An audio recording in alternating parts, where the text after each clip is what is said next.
ایمان اور اس کے مسائل کی 17ویں حدیث۔ ابن عباس رضی اللہ عنہما سے روایت ہے، وہ کہتے ہیں کہ قبیلہ عبد القیس کا وفد یعنی قافلہ جب رسول اللہ صلی اللہ علیہ وسلم کی خدمت میں آیا تو آپ نے فرمایا، آپ کون لوگ ہیں یا کون سا وفد ہے؟ راوی کو شک ہے۔ انہوں نے جواب دیا، ہم قبیلہ ربیعہ سے ہیں۔ آپ نے انہیں خوش آمدید کہنے کے بعد فرمایا، تم رسوا ہو نہ شرمسار، کیونکہ یہ لوگ بغیر جنگ کے اپنی خوشی سے اسلام لائے تھے۔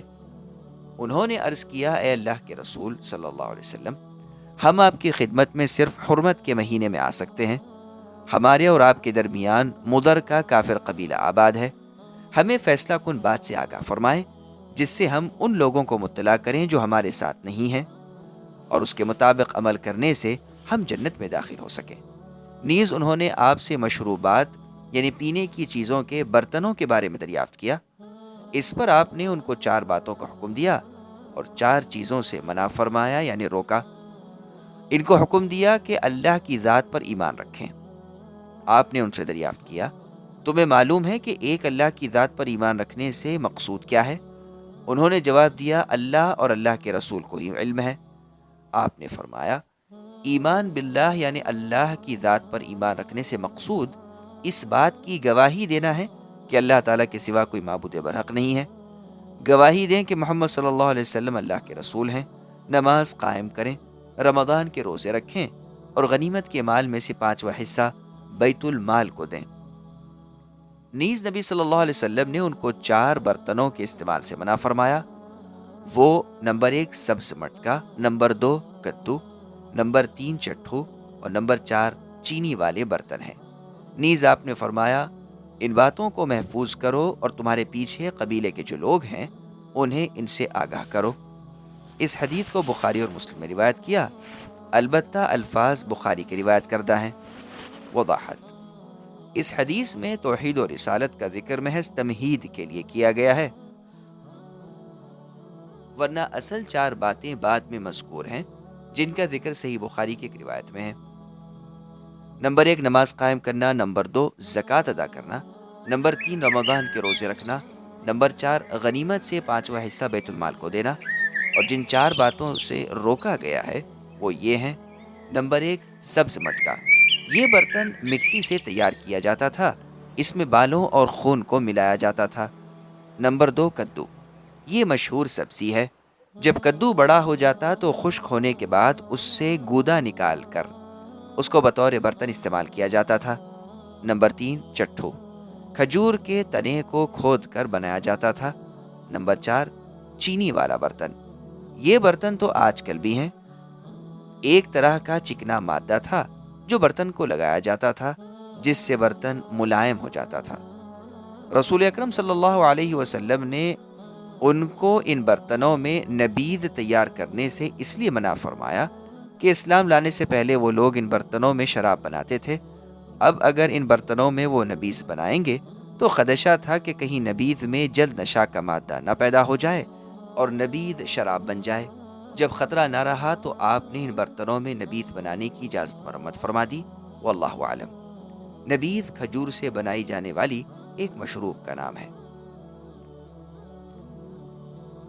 ایمان اور اس کے مسائل کی 18ویں حدیث۔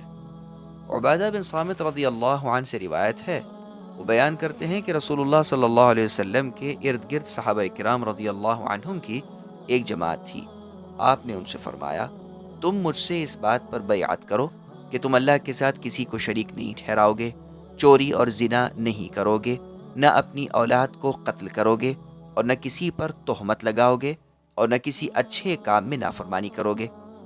تم میں سے جس شخص نے ان باتوں پر عمل کیا اس کا ثواب اللہ کے ہاں ثابت ہے، اور جس شخص نے ان ممنوعہ کاموں میں سے کسی کام کو کیا پھر دنیا میں ہی اس کو سزا مل گئی تو وہ سزا اس کے گناہ کا کفارہ ہوگی، اور جس شخص نے ان کاموں میں سے کسی کام کو کیا لیکن اللہ نے اس کے گناہ پر پردہ ڈال دیا تو اس کا معاملہ اللہ کے ساتھ ہے۔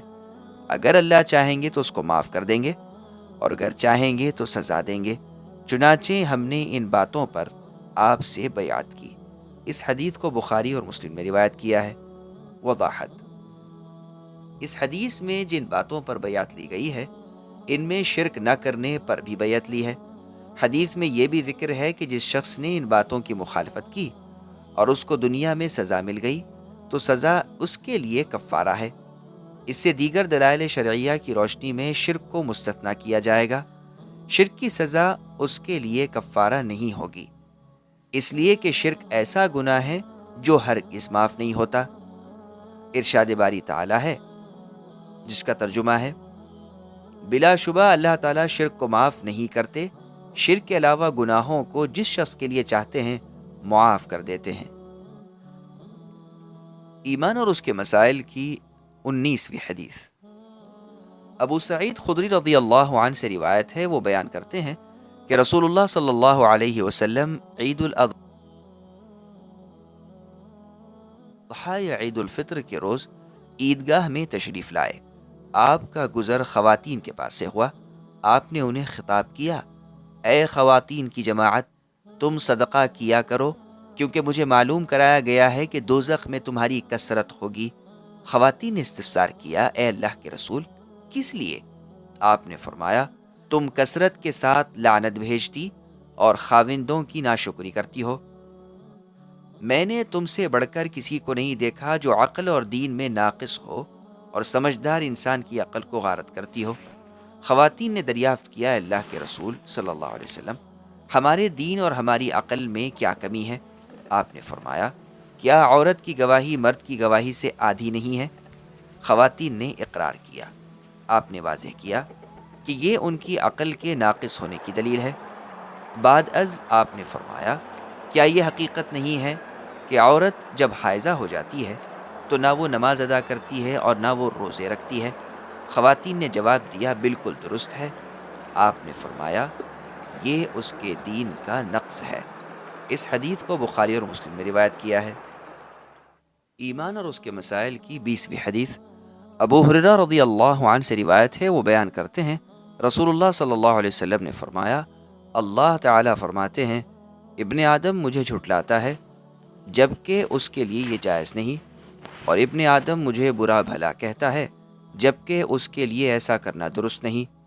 ابن آدم کا مجھے جھٹلانا اس کا یہ کہنا ہے کہ اللہ تعالیٰ مجھے دوبارہ نہیں اٹھائیں گے جیسا کہ اللہ نے مجھے پہلی بار پیدا کیا، حالانکہ میرے لیے دوبارہ پیدا کرنا اس کے پہلی مرتبہ پیدا کرنے سے زیادہ مشکل نہیں، اور اس کا مجھے برا بھلا کہنا اس کا یہ کہنا ہے کہ اللہ کا لڑکا ہے، حالانکہ میں یکتا و بے نیاز ہوں، نہ میں نے کسی کو جنا ہے اور نہ میں جنا گیا ہوں، اور میرے برابر کوئی بھی نہیں ہے۔ اس حدیث کو بخاری نے روایت کیا ہے۔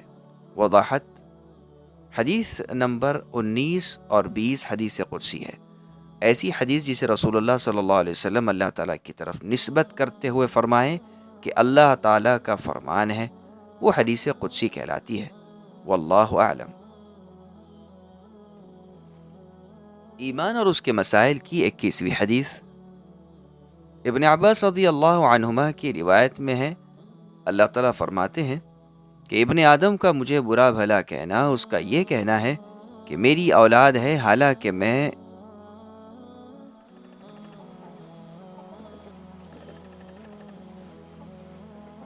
اس سے پاک ہوں کہ میں بیوی یا اولاد والا بنوں۔ اس حدیث کو بخاری نے روایت کیا ہے۔ وضاحت، اللہ پاک کی ذات بے نظیر و بے مثال ہے، نہ اللہ کی ذات سے کوئی چیز نکلی ہے، نہ اللہ پاک کسی چیز سے نکلے ہیں۔ ان باتوں سے اللہ تعالیٰ بے نیاز ہے۔ یہ عقیدہ رکھنا کہ فلاں پیغمبر یا فلاں بزرگ اللہ کے نور سے نکلے ہیں تو یہ عقیدہ مشرکانہ ہے۔ اسی طرح حلول اور اتحاد کا عقیدہ رکھنا کہ میں اللہ ہوں، میرا وجود اللہ کے وجود سے الگ نہیں ہے، ایسا عقیدہ رکھنا وحدت الوجود کہلاتا ہے۔ ایمان اور اس کے مسائل کی 22ویں حدیث۔ ابو ہریرہ رضی اللہ عنہ سے روایت ہے، وہ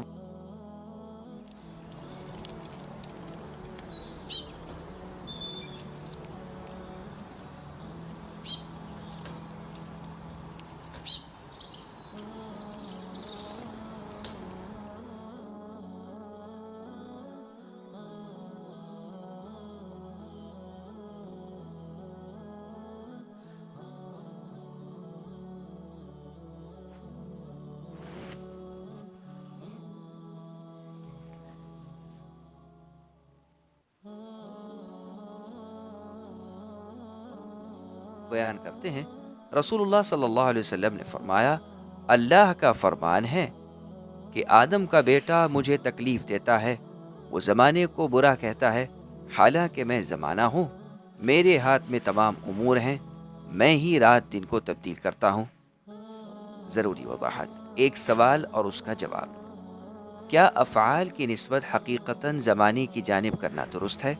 اس حدیث کی روشنی میں یہ بات سمجھ میں آتی ہے کہ افعال کی نسبت حقیقتاً زمانے کی طرف سے کرنے سے انسان کافر ہو جاتا ہے۔ یہ بات درست نہیں ہے۔ مثال کے طور پر اگر کسی شخص کی زبان سے یہ کلمہ نکل جائے کہ یہ زمانہ برباد ہو جائے، اس نے مجھے نقصان پہنچایا ہے، تو اس سے وہ شخص کافر نہیں ہوگا، البتہ اس کا یہ کلمہ کراہت والا ہے، اس لیے کہ اس کلمے کے کہنے سے اہل کفر کے ساتھ اس کی مشابہت ہو جاتی ہے۔ معلوم ہونا چاہیے کہ اللہ کی ذات زمانہ نہیں ہے، بلکہ زمانہ مخلوق ہے، اللہ اس کے خالق ہیں۔ میں زمانہ ہوں سے مقصود یہ ہے کہ میں زمانے کا خالق ہوں، واللہ اعلم۔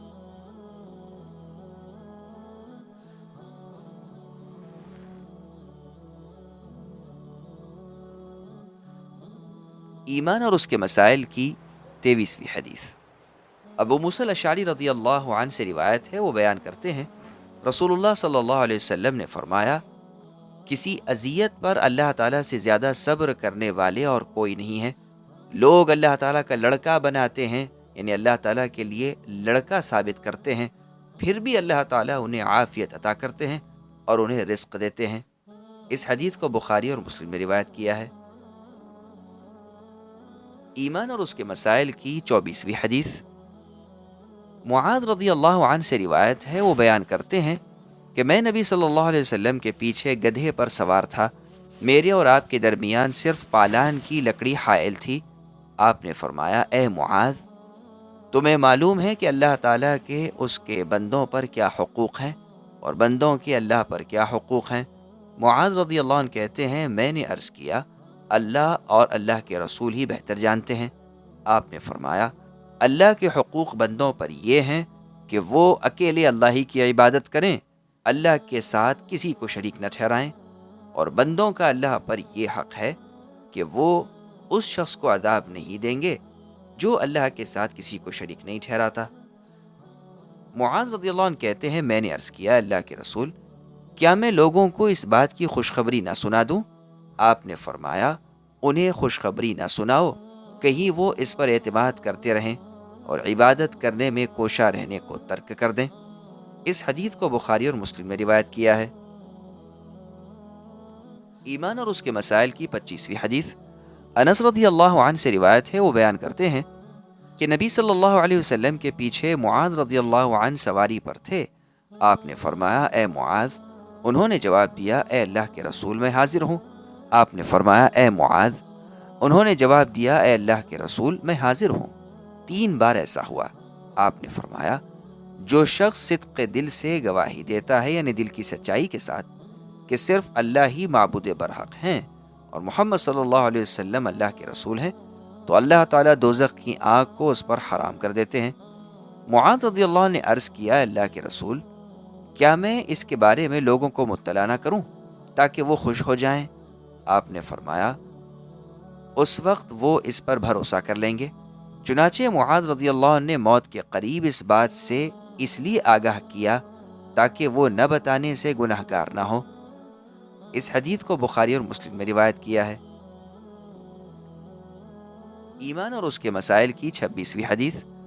ابو ذر رضی اللہ عنہ سے روایت ہے، وہ بیان کرتے ہیں کہ میں نبی صلی اللہ علیہ وسلم کی خدمت میں حاضر ہوا تو آپ سوئے ہوئے تھے، آپ کے جسم مبارک پر سفید چادر تھی۔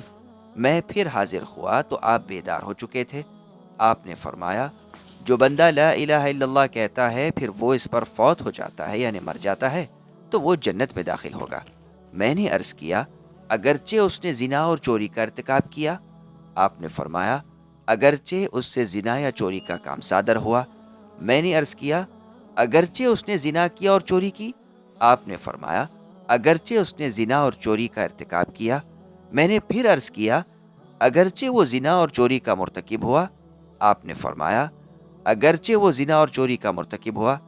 تیسری بار پوچھنے پر فرمایا اگرچہ ابو ذر کی ناک خاک آلودہ ہو جائے، یعنی اگرچہ ابو ذر اس کو ناپسند جانے، اور ابو ذر جب اس حدیث کو بیان کرتے تھے تو فخر سے کہا کرتے اگرچہ ابو ذر کی ناک خاک آلودہ ہو جائے، یعنی وہ اس کو ناپسند جانے۔ اس حدیث کو بخاری اور مسلم نے روایت کیا ہے۔ وضاحت: زنا کرنے یا چوری کرنے سے کوئی شخص کافر نہیں ہو جاتا، البتہ ان افعال کا شمار کبائر گناہوں میں ہوتا ہے، یعنی بڑے گناہوں میں، اور کبائر گناہ توبہ کرنے سے معاف ہو جاتے ہیں۔ اگر کسی کبیرہ گناہ کے مرتکب نے توبہ نہیں کی اور وہ اسی حالت میں فوت ہو گیا تو اس کا معاملہ اللہ تعالیٰ کی مشیت پر موقوف ہے۔ اگر اللہ تعالیٰ چاہیں گے تو وہ اس کو معاف کر دیں گے، اور اگر نہیں چاہیں گے تو اس کو سزا ملے گی اور وہ دوزخ میں داخل ہوگا۔ سزا کے بعد اس کو دوزخ سے نکال کر جنت میں داخل کر دیا جائے گا، جبکہ کفار و مشرکین ہمیشہ دوزخ کی آگ میں رہیں گے۔ واللہ اعلم۔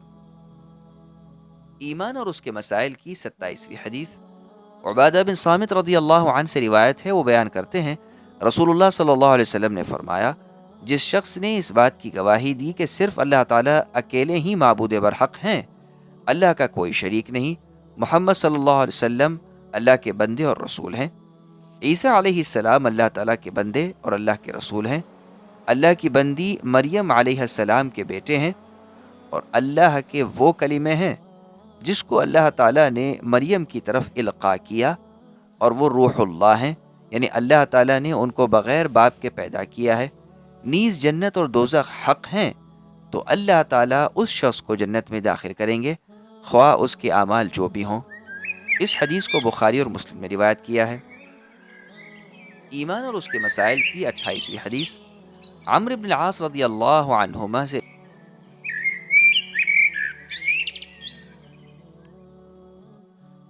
روایت ہے۔ وہ بیان کرتے ہیں کہ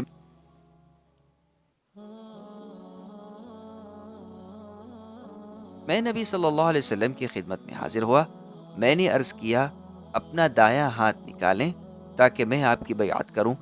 آپ نے اپنا دایاں ہاتھ باہر نکالا تو میں نے اپنا ہاتھ کھینچ لیا۔ آپ نے فرمایا، عمرو کیا بات ہے؟ میں نے عرض کیا، شرط لگانا چاہتا ہوں۔ آپ نے دریافت کیا، تم کیا شرط لگانا چاہتے ہو؟ میں نے عرض کیا کہ میری بخشش ہو جائے۔ آپ نے فرمایا، اے عمرو، کیا تم نہیں جانتے کہ اسلام سابقہ تمام گناہوں کو ختم کر دیتا ہے، اور ہجرت سے بھی پہلے تمام گناہ معاف ہو جاتے ہیں، اور حج سے بھی اس سے پہلے کے تمام گناہ معاف ہو جاتے ہیں؟ اس حدیث کو مسلم نے روایت کیا ہے۔ اور وہ دو حدیثیں جو ابو ہریرہ رضی اللہ عنہ سے مروی ہیں کہ اللہ تعالیٰ نے فرمایا، شرک کرنے والوں کے شرک سے میں بے پرواہ ہوں، اور دوسری حدیث کہ کبریائی میری چادر ہے، ان دونوں احادیث کو ہم انشاءاللہ تعالی ریا اور تکبر کے باب میں ذکر کریں گے۔ ایمان اور اس کے مسائل کی 29ویں حدیث معاذ رضی اللہ عنہ بیان کرتے ہیں، میں نے عرض کیا، اللہ کے رسول صلی اللہ علیہ وسلم، مجھے کوئی ایسا عمل بتائیں جو مجھے جنت میں داخل کر دے اور جہنم سے دور کر دے۔ رسول اللہ صلی اللہ علیہ وسلم نے فرمایا، تم نے ایک بہت بڑی بات کے متعلق پوچھا ہے، لیکن وہ ایسے شخص کے لیے آسان ہے جس پر اللہ تعالیٰ اسے آسان فرما دیں۔ تم اللہ کی عبادت کرو اور اللہ کے ساتھ کسی کو شریک نہ بناؤ، نماز قائم کرو، زکوٰۃ ادا کرو، رمضان کے روزے رکھو اور بیت اللہ کا حج کرو۔ پھر فرمایا، کیا میں تمہیں ابواب خیر کے متعلق نہ بتاؤں؟ روزہ ڈھال ہے، صدقہ گناہوں کو ایسے مٹا دیتا ہے جیسے پانی آگ کو بجھا دیتا ہے، اور رات کے اوقات میں آدمی کا نماز پڑھنا یعنی نماز تہجد گناہوں کو مٹا دیتا ہے۔ پھر آپ نے سورہ سجدہ کی آیت تلاوت فرمائی جس کا ترجمہ ہے، ان کے پہلو بستروں سے دور رہتے ہیں حتیٰ کہ آپ نے وہ عمل کیا کرتے تھے تک تلاوت مکمل فرمائی۔ پھر آپ نے فرمایا، کیا میں تمہیں دین کی بنیاد، اس کے ستون اور اس کی چوٹی کے متعلق نہ بتاؤں؟ میں نے عرض کیا، کیوں نہیں اللہ کے رسول صلی اللہ علیہ وسلم، ضرور بتائیں۔ آپ نے فرمایا، دین کی بنیاد اسلام ہے، اس کا ستون نماز اور اس کی چوٹی جہاد ہے۔ پھر فرمایا، کیا میں تمہیں ان سب سے بڑی چیز کے متعلق نہ بتاؤں؟ میں نے عرض کیا، کیوں نہیں اے اللہ کے نبی صلی اللہ علیہ وسلم، ضرور بتائیں۔ آپ نے اپنی زبان کو پکڑ کر فرمایا، اسے روک لو۔ میں نے عرض کیا، اے اللہ کے نبی، ہم اس سے جو کلام کرتے ہیں کیا اس پر ہمارا مواخذہ ہوگا؟ آپ نے فرمایا، معاذ، تمہاری ماں تمہیں گم پائے، لوگوں کو ان کی زبانوں کی کاٹ ہی ان کے چہروں یا نتنوں کے بل جہنم میں گرائے گی۔ ایمان کے بیان کی 30ویں حدیث۔ ابو امامہ رضی اللہ عنہ بیان کرتے ہیں، رسول اللہ صلی اللہ علیہ وسلم نے فرمایا، جس شخص نے اللہ کے لیے محبت کی، اللہ کی خاطر بغض رکھا، اللہ کی رضا کے خاطر عطا کیا اور اللہ کے لیے روک لیا تو اس نے ایمان مکمل کر لیا۔ ایمان اور اس کے مسائل کی 33ویں حدیث۔ ابو ہریرہ رضی اللہ عنہ سے روایت ہے، وہ بیان کرتے ہیں کہ رسول اللہ صلی اللہ علیہ وسلم نے فرمایا، مسلمان وہ شخص ہے جس کی زبان اور ہاتھ سے مسلمان محفوظ رہیں، اور مؤمن وہ انسان ہے جس سے لوگوں کے خون اور مال محفوظ ہوں۔ اس حدیث کو ترمذی اور نسائی نے روایت کیا ہے۔ ایمان اور اس کے مسائل کی 34ویں حدیث۔ اور بیہقی نے شعب الایمان میں فضالہ کی روایت میں اضافہ کیا ہے کہ مجاہد وہ شخص ہے جس نے اللہ تعالیٰ کی اطاعت میں اپنے نفس سے جہاد کیا، اور مہاجر وہ شخص ہے جس نے غلطیوں اور گناہوں کو چھوڑ دیا۔ ایمان اور اس کے مسائل کی 35ویں حدیث۔ انس رضی اللہ عنہ سے روایت ہے، وہ بیان کرتے ہیں،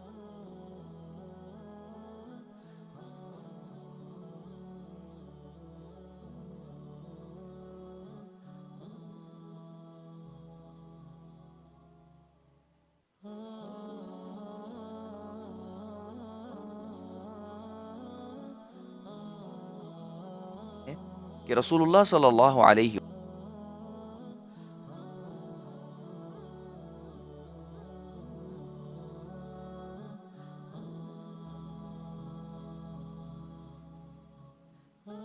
وسلم کا کوئی خطبہ بہت کم ایسا ہوگا جس میں آپ نے یہ نہ فرمایا ہو کہ جس شخص میں امانت داری نہیں اس میں ایمان نہیں، اور جو شخص وعدہ کا خیال نہیں کرتا اس کے دین کا کچھ اعتبار نہیں۔ اس حدیث کو بیہقی نے شعب الایمان میں روایت کیا ہے۔ ایمان اور اس کے مسائل کی 36ویں حدیث۔ عبادہ بن صامت رضی اللہ عنہ سے روایت ہے، وہ بیان کرتے ہیں کہ میں نے رسول اللہ صلی اللہ علیہ وسلم سے سنا، آپ فرما رہے تھے کہ جس شخص نے اس بات کی گواہی دی کہ اللہ کے علاوہ کوئی معبود برحق نہیں اور محمد صلی اللہ علیہ وسلم اللہ تعالیٰ کے رسول ہیں، اللہ اس پر دوزخ کی آگ کو حرام کر دیں گے۔ اس حدیث کو امام مسلم نے روایت کیا ہے۔ ایمان اور اس کے مسائل کی 37ویں حدیث۔ عثمان رضی اللہ عنہ سے روایت ہے، وہ بیان کرتے ہیں، رسول اللہ صلی اللہ علیہ وسلم نے فرمایا، جو شخص فوت ہو گیا اور وہ یقین رکھتا تھا کہ اللہ ہی صرف معبود برحق ہیں، وہ جنت میں داخل ہوگا۔ اس حدیث کو امام مسلم نے روایت کیا ہے۔ ایمان اور اس کے مسائل کی 38ویں حدیث۔ جابر رضی اللہ عنہ سے روایت ہے، وہ بیان کرتے ہیں کہ رسول اللہ صلی اللہ علیہ وسلم نے فرمایا، دو باتیں واجب کرنے والی ہیں۔ ایک شخص نے عرض کیا، اللہ کے رسول، کون سی دو باتیں واجب کرنے والی ہیں؟ آپ نے فرمایا، جو شخص اس حال میں فوت ہوا کہ وہ اللہ کے ساتھ کسی کو شریک بناتا تھا تو وہ دوزخ میں داخل ہوگا، اور جو شخص اس حال میں فوت ہوا کہ وہ اللہ تعالیٰ کے ساتھ کسی کو شریک نہیں بناتا تھا تو وہ جنت میں داخل ہوگا۔ اس حدیث کو امام مسلم نے روایت کیا ہے۔ ایمان اور اس کے مسائل کی 39ویں حدیث۔ ابو ہریرہ رضی اللہ عنہ سے روایت ہے، وہ بیان کرتے ہیں کہ ہم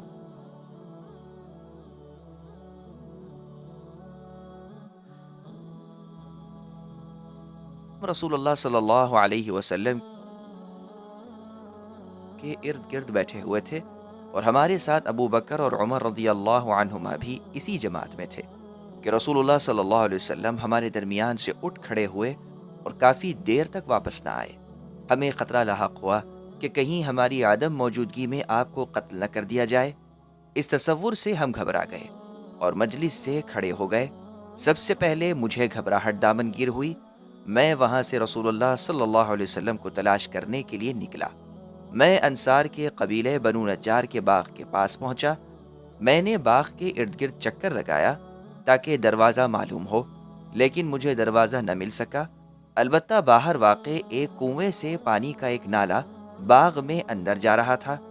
حدیث کے راوی نے ربیع لفظ کی تشریح کی ہے کہ ربیع چھوٹے نالے کو کہتے ہیں۔ ابو ہریرہ رضی اللہ عنہ نے روایت کیا کہ میں نے اپنے جسم کو سکیڑا اور اس نالے سے باغ میں داخل ہو گیا۔ رسول اللہ صلی اللہ علیہ وسلم تشریف فرما تھے۔ آپ نے استفسار کیا، ابو ہریرہ؟ میں نے عرض کیا، جی اے اللہ کے رسول۔ آپ نے دریافت فرمایا، کیا بات ہے؟ میں نے عرض کیا، آپ ہمارے درمیان تشریف فرما تھے کہ آپ کھڑے ہوئے اور چل دیے۔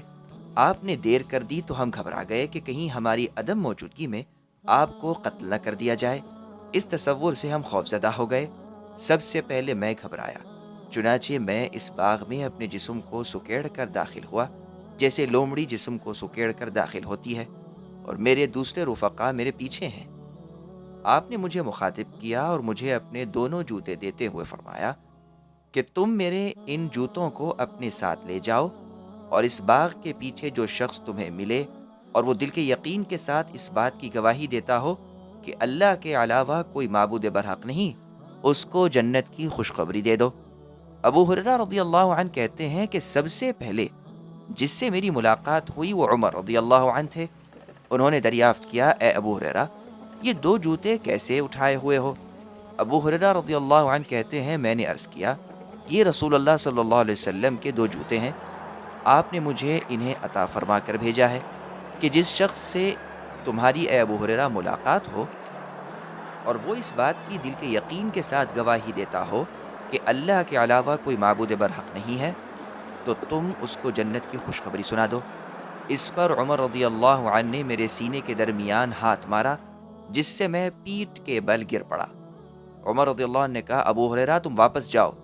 چنانچہ میں رسول اللہ صلی اللہ علیہ وسلم کی خدمت میں پھر حاضر ہوا اور میں سسکیاں بھر کر رونے لگا، اور عمر رضی اللہ عنہ میرے پیچھے پیچھے آ رہے تھے۔ چنانچہ میں نے دیکھا کہ وہ میرے پیچھے کھڑے ہیں۔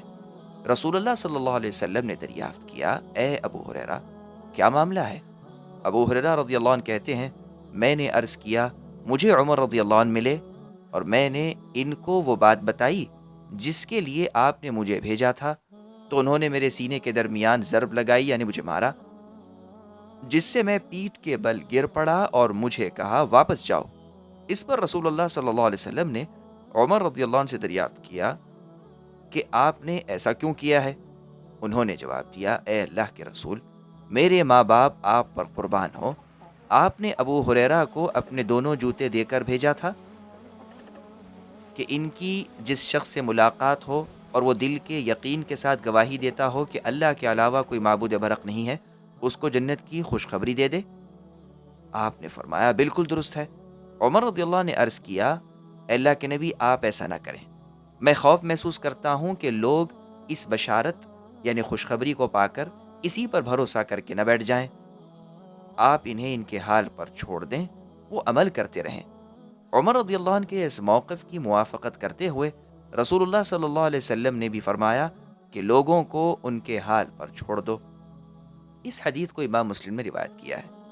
وضاحت: عمر رضی اللہ عنہ کا مقصد یہ تھا کہ عوام الناس کو اس قسم کی بشارت نہ دی جائے۔ انہیں ڈر تھا کہ لوگ کہیں عمل کرنا نہ چھوڑ دیں، البتہ خواص کو خوشخبری دی جائے، وہ تو خوشخبری سن کر مزید نیک اعمال کے لیے کوشاں رہیں گے۔ واللہ اعلم۔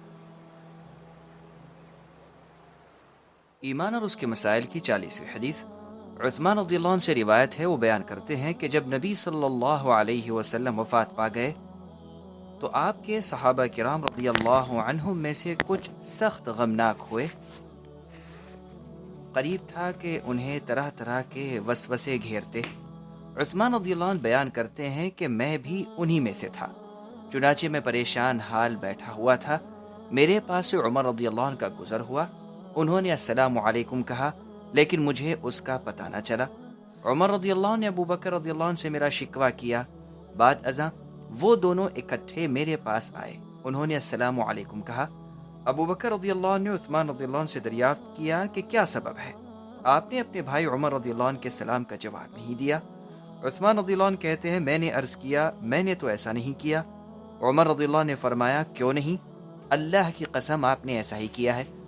عثمان رضی اللہ عنہ نے جواب دیا، اللہ کی قسم مجھے بالکل علم نہیں کہ آپ میرے پاس سے گزرے ہیں اور آپ نے مجھے السلام علیکم کہا ہے۔ ابو بکر رضی اللہ عنہ اصل حقیقت بھانپ گئے، انہوں نے کہا، عثمان رضی اللہ عنہ سچ کہتے ہیں، کسی پریشانی کے باعث ایسا ہوا ہے؟ عثمان رضی اللہ عنہ کہتے ہیں میں نے اس بات میں جواب دیا۔ ابو بکر صدیق رضی اللہ عنہ نے دریافت کیا پریشانی کیا ہے؟ عثمان رضی اللہ عنہ کہتے ہیں میں نے عرض کیا اللہ تعالیٰ نے اپنے پیغمبر محمد صلی اللہ علیہ وسلم کو اس سے پہلے فوت کر لیا کہ ہم آپ سے دین اسلام میں نجات کے بارے میں دریافت کرتے۔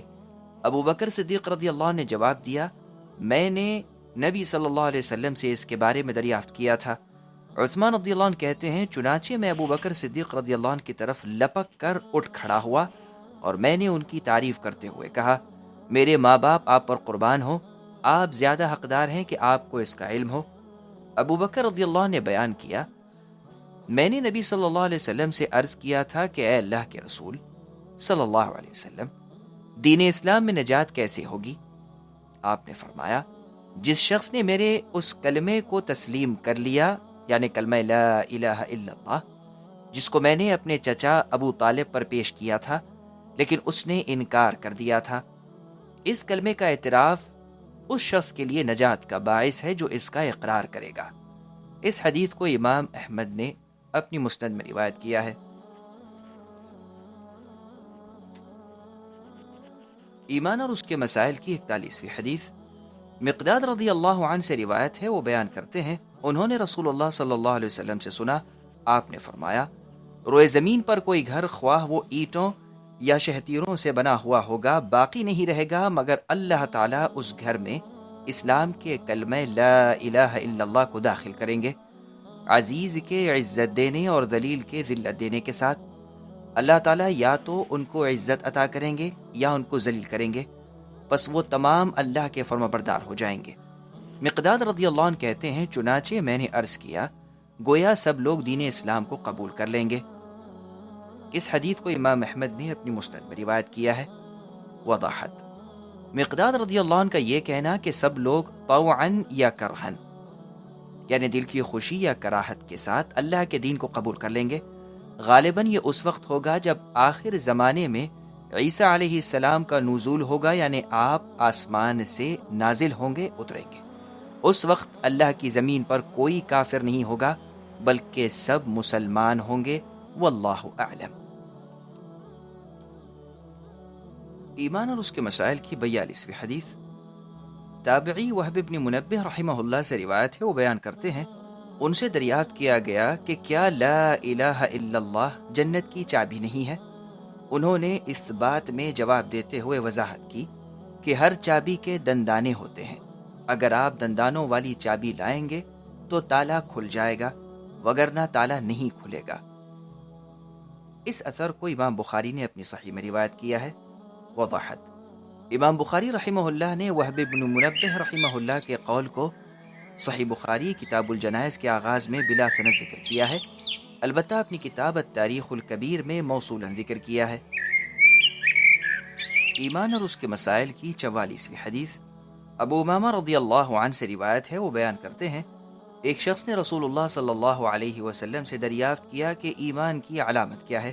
آپ نے فرمایا جب تمہاری نیکی سے تمہیں خوشی ہو اور برائی سے غم لاحق ہو تو پھر تم مؤمن ہو۔ اس نے دریافت کیا گناہ کیا ہے؟ آپ نے فرمایا جب کسی کام کے کرنے سے تمہارے دل میں تردد یعنی بے چینی ہو اور تم وہ کام چھوڑ دو۔ اس حدیث کو امام احمد نے اپنی مسند میں روایت کیا ہے۔ ایمان اور اس کے مسائل کی 45ویں حدیث عمرو بن عبسہ رضی اللہ عنہ سے روایت ہے، وہ بیان کرتے ہیں کہ میں رسول اللہ صلی اللہ علیہ وسلم کی خدمت میں حاضر ہوا، میں نے عرض کیا اے اللہ کے رسول دین اسلام میں آپ کے ساتھ کون ہے، یعنی آپ کی پیروی کن کن لوگوں نے کی ہے؟ آپ نے فرمایا آزاد اور غلام، یعنی آزاد سے مراد ابو بکر صدیق اور غلام سے مراد بلال رضی اللہ عنہما ہے۔ میں نے عرض کیا اسلام کیا ہے؟ آپ نے فرمایا اچھی بات کرنا اور کھانا کھلانا۔ میں نے عرض کیا ایمان کیا ہے؟ آپ نے فرمایا صبر کرنا اور نرمی کرنا۔ میں نے عرض کیا کون سا اسلام افضل ہے؟ آپ نے فرمایا جس کی زبان اور ہاتھ سے مسلمان سلامت رہیں۔ میں نے عرض کیا کون سا ایمان افضل ہے؟ آپ نے فرمایا اخلاق حسنہ یعنی اچھے اور عمدہ اخلاق۔ میں نے عرض کیا کون سی نماز افضل ہے؟ آپ نے فرمایا لمبا قیام کرنا۔ میں نے عرض کیا کون سی ہجرت